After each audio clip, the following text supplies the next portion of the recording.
दोस्तों नमस्कार। आप सभी का आपके अपने YouTube चैनल में बहुत बहुत स्वागत है। मेष राशि वाले मेरे मित्रों, आज के इस वीडियो में हम चर्चा करने जा रहे हैं कि आपके पितृ आपके लिए कितने महत्वपूर्ण हैं और आने वाले 29 सितंबर दिन शुक्रवार से कनागत यानी पितृपक्ष का शुभारंभ होने जा रहा है। ऐसे में आपको पितृपक्ष का भरपूर लाभ लेना आना चाहिए।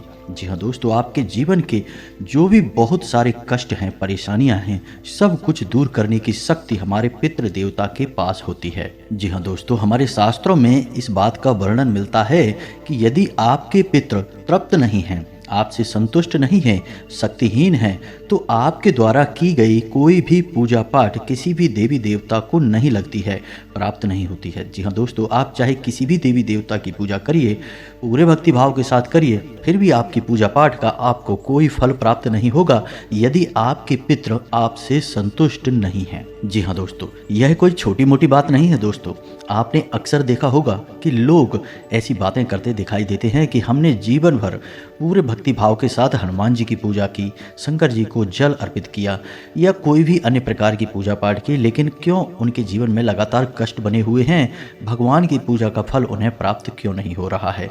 तो आप समझिए कि इस बात का रहस्य इस बात से जुड़ रहा है कि आप कितनी ही पूजा पाठ करिए, आपके पितृ शायद असंतुष्ट हैं आपसे खुश नहीं हैं, और इससे भी बड़ी बात कि वे शक्तिहीन हैं। अब पितृ असंतुष्ट क्यों होते हैं, नाखुश क्यों होते हैं, शक्तिहीन क्यों होते हैं, और पितरों को प्रसन्न करने के कौन से महत्वपूर्ण तरीके हैं।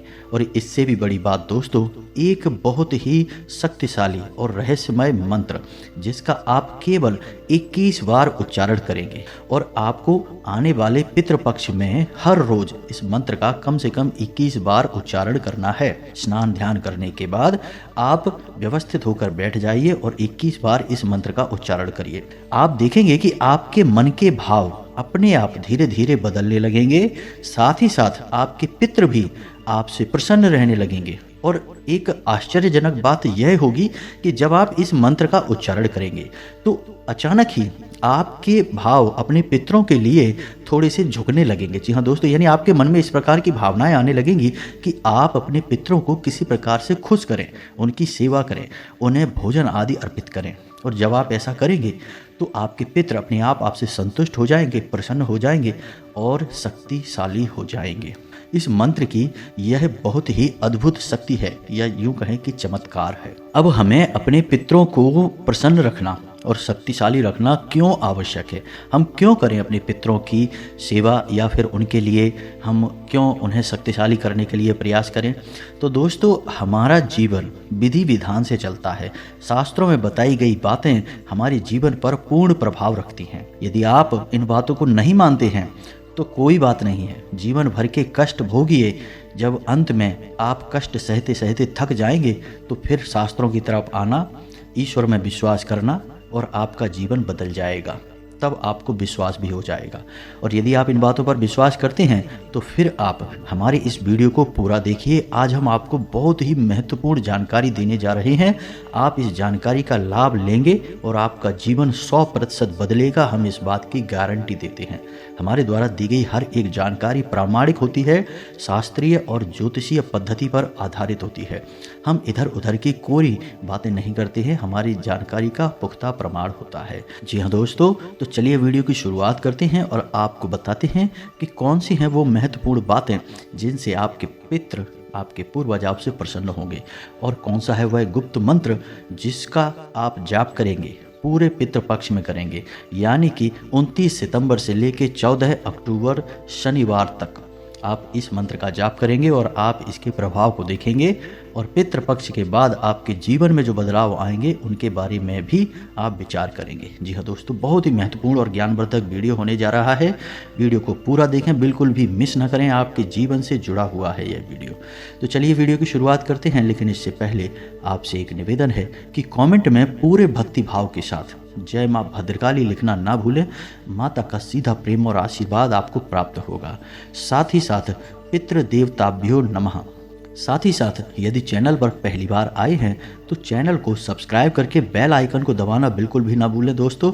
हम आपके लिए ऐसे ही ज्ञानवर्धक वीडियो रोज लाते रहते हैं। तो आपने अक्सर यह शब्द सुना होगा, इस बात को आपने अक्सर कई बार कई लोगों के मुख से सुना होगा कि पितृदोष है, पितृदोष लगा हुआ है। तो सबसे पहले बात करते हैं कि पितृदोष होता क्या है। क्या हमारे पितृ ही हमारे दुश्मन बन जाते हैं, हमें पीड़ाएं देते हैं? क्योंकि पितृदोष में भयंकर पीड़ाएं घर में प्राप्त होती हैं, सभी लोगों को प्राप्त होती हैं। खास तौर से घर की महिलाओं को और घर के बड़े बुजुर्गों को पीड़ाएं प्राप्त होती हैं। घर का यदि बड़ा बेटा है तो वह बहुत पीड़ित होगा, घर का सबसे छोटा बेटा है वह भी बहुत पीड़ित होगा। तो पितृदोष के बहुत सारे नुकसान है, बहुत सारी परेशानियां हैं। आपने अक्सर यह बात सुनी भी होगी कि पितृदोष लगा हुआ है। तो क्या आपने कभी विचार किया है कि पितृदोष होता क्या है? कभी ऐसा हो सकता है कि आपके पितृ ही आपके दुश्मन बन जाएं और आपको पीड़ाएं दें, तकलीफें दें? नहीं दोस्तों, ऐसा बिल्कुल भी नहीं होता है, यह हो ही नहीं सकता है। आप खुद ही समझिए कि आपके पितृ कौन है। आपके पितृ, आपके पूर्वज कौन है? वो पहले आपके घर के सदस्य ही थे। जब वे इस भूलोक पर जीवन जिया करते थे तब वो आपके घर के सदस्य थे। आपके दादा दादी, आपके परदादा या फिर उनसे भी पिछली पीढ़ी के कोई, लेकिन थे तो वो आपके घर के सदस्य ही, आप उनके ही तो वंशज हैं। तो क्यों वो आपको ही पीड़ाएं देंगे, आपको परेशानियां देंगे? ऐसा क्या हो जाता है? दोस्तों आप समझिए कि पितृदोष किसे कहते हैं। पितृदोष वह अवस्था होती है जब आपके पितृ आपके आसपास आ नहीं पा रहे हैं, आपकी रक्षा कर नहीं पा रहे हैं, आपके आसपास सुरक्षा घेरा का निर्माण नहीं कर पा रहे हैं। ऐसे में आपके ऊपर पितृदोष लग जाता है। जी हाँ दोस्तों, अब पितृदोष लगने से क्या हो जाता है? मान लो कि आपके घर के आसपास या आपके आसपास एक सुरक्षा घेरा तैयार नहीं हुआ। क्या होगा? सुरक्षा घेरा तैयार नहीं हुआ तो वो चीज़ें भी आपके पास आ जाएंगी जिन्हें नहीं आना चाहिए था। नकारात्मक शक्तियाँ, चारों तरफ आपके नकारात्मक शक्तियाँ घूमती रहती हैं, जिन्हें हम भूत प्रेत कह सकते हैं। तो ऐसी शक्तियाँ आपके आसपास हर वक्त घूमती रहती हैं और जिन लोगों का सुरक्षा घेरा कमजोर है उनके ऊपर वे शक्तियाँ हावी हो जाती हैं और उन्हें पीड़ाएं देना शुरू कर देती हैं। अब कोई नकारात्मक शक्ति, भूत प्रेत की शक्ति होगी तो वह आपको किस प्रकार की पीड़ा देगी? सबसे बड़ी पीड़ा होगी मानसिक पीड़ा, दूसरी होगी शारीरिक पीड़ा और तीसरी होगी आर्थिक पीड़ा। मानसिक पीड़ाएं आपको प्राप्त होंगी, यानी कि बिना बात की टेंशनबाजी होगी, आपको रात रात भर नींद नहीं आएगी, आपकी अनायास ही किसी बुरे सपने की वजह से नींद टूट जाया करेगी या फिर भविष्य को लेकर फिजूल की चिंताएं आपको बनी रहेंगी। दूसरा यह होगा कि घर में बीमारियों का वास हो जाएगा, एक के बाद एक कोई ना कोई लगातार बीमार बना ही रहेगा, फिजूल खर्चियां बढ़ती जाएंगी। तीसरा कि आपके घर में आमदनी ना के बराबर हो जाएगी, यानी जहां आप पहले इतना पैसा तो कमाते थे कि आप सुख समृद्धि के साथ जी सके, वहीं अब घर की रोजी रोटी चलाना भी मुश्किल हो जाएगा। और चौथा जो कि बहुत भयानक है वह है कर्जा। बहुत सारा कर्जा आपके ऊपर बढ़ने लगेगा। अब ये सब क्यों हो रहा है? क्योंकि आपके ऊपर पितृदोष लगा है और पितृदोष असल में कोई दोष नहीं है, यह आपके पितरों के कमजोर होने की वजह से है। तो आप समझिए कि हम करते क्या हैं पितृपक्ष में। पितृपक्ष में हम अपने पितरों को भोजन कराते हैं, श्राद्ध करते हैं, पिंडदान करते हैं, तर्पण आदि करते हैं। तो इन सब प्रक्रियाओं से होता क्या है कि हमारे द्वारा कराया गया भोजन, पानी और मान सम्मान यानी हमारा भाव सब कुछ पितरों तक पहुंचता है और पितृ हमारे शक्तिशाली हो जाते हैं। और जब पितृ शक्तिशाली हो जाते हैं तो वे अपनी कृपा से, अपनी आशीर्वाद से हमारे घर के आसपास और हमारे स्वयं के आसपास एक सुरक्षा घेरा का निर्माण कर देते हैं। कह सकते हैं कि वे हमारे रक्षक बन जाते हैं। तो फिर जब भी हमारे रक्षक हो जाएंगे तो कोई भी नकारात्मक शक्ति आएगी नहीं हमारे पास, हमारा जीवन सुख संपन्नता से भर जाएगा, हम खुशी खुशी अपना जीवन जिएंगे। तो लोग कहेंगे कि पितृदोष हट गया है या अब पितृदोष नहीं है। तो ये तो थी बात कि पितृदोष की, कि पितृदोष क्या होता है, कैसे लग जाता है और कैसे हट जाता है। जी हाँ दोस्तों, अब यहाँ पर आपकी हम थोड़ी सी जानकारी और बढ़ा दें कि आपने अक्सर सुना होगा कि पितृपक्ष में पितृदेवता भूलोक पर आते हैं। बात सही भी है, लेकिन क्या केवल पितृपक्ष में ही भूलोक पर आते हैं? इससे पहले या इसके बाद भूलोक पर नहीं आ सकते हैं? जी नहीं दोस्तों, बिल्कुल आ सकते हैं, हर समय आ सकते हैं। तो फिर पितृपक्ष ही इतना खास क्यों है? पितृपक्ष में ही क्या खास है जो हम इसे महत्वपूर्ण मानते हैं धार्मिक मान्यताएं क्या हैं? तो दोस्तों इस बात को ध्यान से समझिए।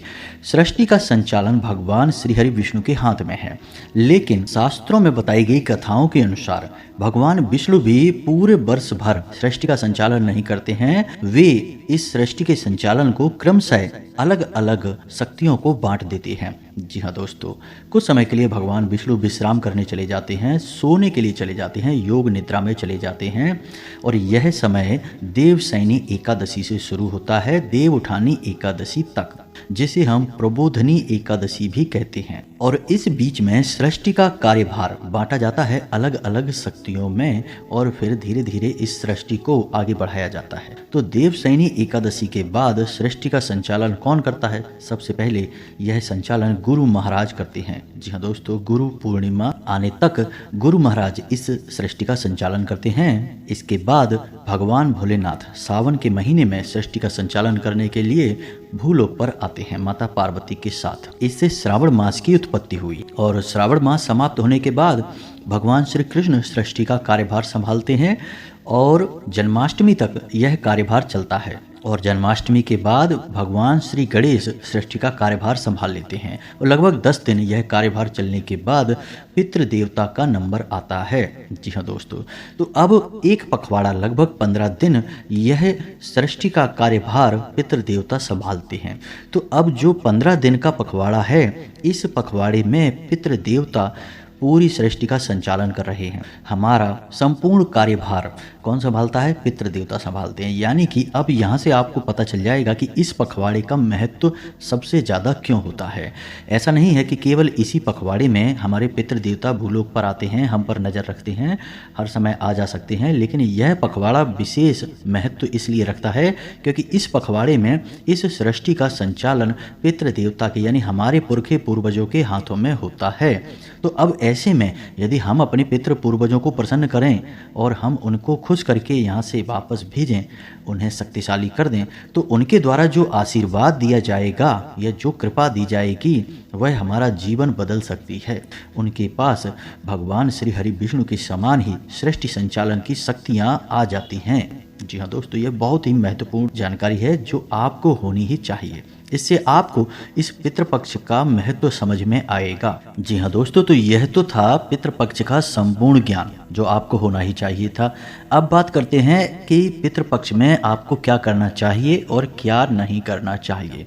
तो सबसे महत्वपूर्ण बात यह है दोस्तों कि पितृपक्ष जो है वह असल में पितरों को समर्पित है। और पितृ कौन है? उनकी मृत्यु हो चुकी है, यानी यह पूरा पखवाड़ा मृत्यु को समर्पित होता है। सुनने से तो यह थोड़ा सा डरावना लगता है, लेकिन इसमें डरने जैसा कुछ भी नहीं है। लेकिन एक बात का विशेष ध्यान रखा जाता है इस पखवाड़े में कि इस पूरे पखवाड़े में कोई भी संस्कार नहीं किया जाता है, कोई भी मुहूर्त आदि का कार्य नहीं किया जाता, यानी कोई भी शुभ कार्य इस पक्ष में नहीं किया जाता है। अब शुभ कार्य कैसे होंगे? जैसे गृह प्रवेश करवाना है, कोई वाहन आदि खरीदना है, कोई मांगलिक कार्य करवाना है, मुंडन आदि कराना है, या कोई भी मांगलिक कार्य आप इस पक्ष में नहीं करवा सकते हैं। ऐसा क्यों? क्योंकि मांगलिक कार्य जो है वह जीवन से जुड़ा है और यह पूरा पक्ष मृत्यु से जुड़ा है। जी हाँ दोस्तों, पितरों की दिशा भी दक्षिण होती है जो कि मृत्यु की यानी यमराज की दिशा है। तो आप समझिए कि मांगलिक कार्य जीवन से जुड़े हैं और जो पितृपक्ष है वह मृत्यु से जुड़ा है, यानी कि दिन का रात से मेल नहीं हो सकता। या तो रात होगी या दिन होगा। तो जब रात होगी तो रात में हमें जैसे रात में रहा जाता है वैसे रहेंगे ना, अपनी व्यवस्थाएं अलग बनाएंगे, और दिन में रहने की व्यवस्थाएं अलग होती हैं। तो जो मांगलिक कार्य हैं उन्हें हम दिन में किए जाने वाले कार्य कह सकते हैं, रात्रि में नहीं किए जाएंगे, और पितृपक्ष को हम रात्रि का समय कह सकते हैं। यह आपको समझाने के लिए हम बता रहे हैं दोस्तों। तो आपको कोई भी मांगलिक कार्य नहीं करना है। अब जो आप संस्कार करेंगे, जैसे कि जो पितरों को प्रसन्न करने के लिए जो आप कर्म कांड करेंगे, जैसे कि ब्राह्मणों को भोजन आदि कराएंगे, श्राद्ध कर्म करेंगे, पिंड दान करेंगे या फिर तर्पण आदि करेंगे, यह सब तो एक अलग बात है। लेकिन इससे पहले भी कुछ बातें बहुत महत्वपूर्ण हैं। इस पूरे पितृपक्ष में हमें अपने जीवन में भी कुछ बदलाव लाने की आवश्यकता रहेगी। सबसे महत्वपूर्ण बात कि आपको किसी भी प्रकार की हिंसा नहीं करनी है, किसी को मानसिक पीड़ा नहीं देनी है, किसी को शारीरिक पीड़ा नहीं देनी है, कैसी भी नहीं देनी है। दूसरा यह है कि आपको अपने खान पान पर विशेष ध्यान देना है मांसाहारी भोजन नहीं लेना है, शराब आदि का किसी व्यसन का आपको सेवन नहीं करना है दोस्तों। यहाँ तक कि आप तंबाकू आदि का सेवन भी नहीं कर सकते हैं। हमने अपने एक वीडियो में बताया था कि तंबाकू का सेवन भी मांसाहार ही माना जाता है हमारे शास्त्रों के अनुसार, क्योंकि हमारे शास्त्रों में वर्णित एक कथा के अनुसार तंबाकू का जन्म सुरभि नामक गाय के खून से हुआ था। तो जब आप तंबाकू खाते हैं तो असल में आप किसी जानवर का यानी गाय का खून ही किसी न किसी रूप में सेवन कर रहे हैं, तो यह भी मांसाहार ही आता है, तो आप इसे भी ना करें। और इस पितृपक्ष में आप एक बात का और ध्यान रखें कि बाल नाखून आदि ना कटवाएं, ब्रह्मचर्य का पालन करें, हो सके तो जमीन पर शयन करें और झूठ बोलकर अपना काम निकालने की कोशिश ना करें, यह बहुत ही आवश्यक है। साथ ही साथ यह भी कोशिश करें कि आपके घर में एक प्रेमपूर्ण वातावरण का निर्माण हो, यानी कि आप सभी एक साथ बैठें दिन में किसी भी समय पर और अच्छी अच्छी बातें करें, अच्छा माहौल बनाएं, साथ में बैठ के भोजन करें। यह सब क्यों आवश्यक है दोस्तों? जब आपके पितृ देवता भूलोक पर आएंगे और आपको देखेंगे कि हमारे जो वंशज हैं वो प्रेमपूर्ण रह रहे हैं, अच्छा जीवन जी रहे हैं, तो वे आपसे प्रसन्न तो वैसे ही हो जाएंगे। इसके लिए आपको ज़्यादा मेहनत करने की आवश्यकता नहीं है। आपके जीवन को देखकर, आपकी शैली को देखकर आपसे प्रसन्न हो जाएंगे और आपको आशीर्वाद देने लगेंगे। अब अगला जो कर्म है वह आपको करना है कि पितरों को शक्तिशाली बनाना है। तो जो आप कर्म कांड करेंगे उससे आपके पितृ शक्तिशाली हो जाएंगे। जी हाँ दोस्तों, ऊर्जावान हो जाएंगे और आपकी रक्षा करने में सक्षम हो जाएंगे। तो ये सब आपको करना है। रोज स्नान करने के बाद सूर्य को अर्घ अवश्य दें। सूर्य को अर्घ देते समय जल में थोड़े से काले तिल और गुड़ अवश्य मिला लें। इससे पितृ तृप्त होते हैं, संतुष्ट होते हैं। साथ ही साथ महिलाओं को बताएं कि रोटी जो बनाएं तो सबसे पहली रोटी गाय की और आखिरी रोटी कुत्ते के लिए बनाएं। घर में पवित्रता का विशेष ख्याल रखें, वातावरण शुद्ध रखें, लड़ाई झगड़े आदि से दूर रहें, किसी भी प्रकार की नकारात्मकता से भी दूर रहें। अब आपको बताएंगे वह मंत्र जिसको आपको रोज जाप करना है। जी हाँ दोस्तों, और जाप आपको रात्रि के समय करना है। यह विशेष बात है, रात्रि को 9 बजे के बाद, क्योंकि पितरों का समय ही रात्रि का समय होता है। तो आपको रात्रि को इस मंत्र का जाप करना है। तो मंत्र विशेष तौर से आप ध्यान रखिए, आपके मोबाइल की स्क्रीन पर भी यह मंत्र लिखकर आएगा, तो आप इसे नोट कर लें और 21 बार इस मंत्र का आपको जाप करना है। अपने पूजा वाले स्थान पर बैठ जाएं, शुद्धता के साथ बैठें। एक दीपक अपने पितरों के नाम से जलाएं। गाय के घी का दीपक होना चाहिए और दीपक की बाती का मुख ईशान कोण में होना चाहिए। तो मंत्र कुछ इस प्रकार है, ध्यान से सुने। ओम श्री सर्व पितृ देवताभ्यो नमो नमः। ओम प्रथम पितृ नारायणाय नमः। ओम नमो भगवते वासुदेवाय। जी हाँ दोस्तों, यह वो मंत्र है जिसको आपको 21 बार बोलना है और आपके मन में अपने आप अपने पितरों के लिए भाव उत्पन्न होने लगेंगे। यह बहुत ही शक्तिशाली मंत्र है और इस मंत्र के माध्यम से हम अपने पितरों से संपर्क साधने की कोशिश करते हैं। और जब हम इस मंत्र का उच्चारण करते हैं तो हमारे द्वारा बोली गई हर एक बात हमारे पितृ सुनने लगते हैं। जी हाँ दोस्तों, यह बहुत ही आवश्यक है और बहुत अच्छा मंत्र है। आप इस मंत्र का उच्चारण करिए। पूरे 15 दिन आपको इस मंत्र का उच्चारण करना है, यानी पूरे पितृपक्ष में रोज आपको करना है। जब पितृपक्ष समाप्त हो जाएंगे तो फिर आप इस मंत्र का उच्चारण रोक सकते हैं। आपको बहुत अधिक लाभ होगा दोस्तों। जी हाँ दोस्तों, तो इस वीडियो में हमने आपको पितृपक्ष से संबंधित संपूर्ण ज्ञान देने की कोशिश की है, लेकिन ज्ञान कभी भी संपूर्ण नहीं होता दोस्तों। समय की सीमाएं बाधा बन ही जाती हैं। तो ज्ञान तो बहुत अधिक है, लेकिन कोशिश हमने की है कि आपको अधिक से अधिक ज्ञान देने की कोशिश की जाए। यह हमारा पहला वीडियो है। पितृपक्ष से संबंधित और भी वीडियोज हमारे आते रहेंगे। आपकी जानकारी हम बढ़ाते रहेंगे, आपके जीवन को उत्तम बनाने के लिए लगातार प्रयास करते रहेंगे। और अगले वीडियो में हम आपको बताएंगे कुछ ऐसे कार्य जिनको करने से वर्ष भर पितृ आपसे तृप्त रहेंगे। साथ ही साथ आपकी कुल देवी स्वयं आपको दर्शन देंगी। जी हाँ दोस्तों, स्वयं आपको कुल देवी दर्शन देगी। इतना शक्तिशाली उपाय आपको हम बताएंगे। यह बहुत ही सिद्ध उपाय है और कई लोगों ने इसे आजमाया हुआ है। अब ऐसे में आपको पता ही नहीं कि आपकी कुल देवी या देवता कौन है, तो आपको यह बहुत ज़रूरी है कि आप अपने कुल देवी या देवता की जानकारी लें, उनका विशेष पूजन अर्चन आरंभ करें, क्योंकि कुल देवता और पितृ देवता दो ही हैं जिनसे हमारा जीवन सुंदर बनता है। यदि इन दोनों की कृपा हमारे ऊपर से हट जाए तो जीवन जीते जी नर्क बन जाता है।